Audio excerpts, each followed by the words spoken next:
আগামী 2 থেকে 3 ঘন্টায় এই 3 জেলায় বজ্রবিদ্যুৎ সহ ঝড় বৃষ্টির আশঙ্কা।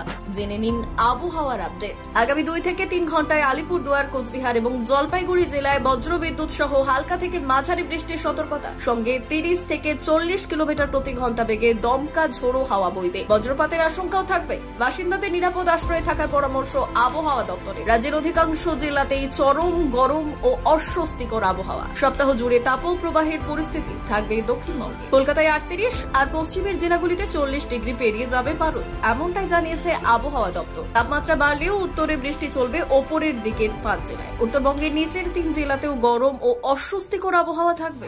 আবহাওয়া দপ্তরের সতর্কবার্তা প্রয়োজন ছাড়া সকাল 11টা থেকে বিকেল 4টে পর্যন্ত রোদে না যেতে। কলকাতায় চলতি সপ্তাহে তাপমাত্রা ছুঁতে পারে 38 পেরিয়ে 39 ডিগ্রি সেলসিয়াসে। সপ্তাহের শেষ দিকে তাপপ্রবাহের মতো পরিস্থিতি তৈরি হতে পারে। বাড়বে গরম ও অস্বস্তি। একদিকে শুকনো গরম আবহাওয়া, অন্যদিকে আর্দ্রতাজনিত অস্বস্তির মধ্যে তাপমাত্রা ক্রমশ বাড়তে থাকবে।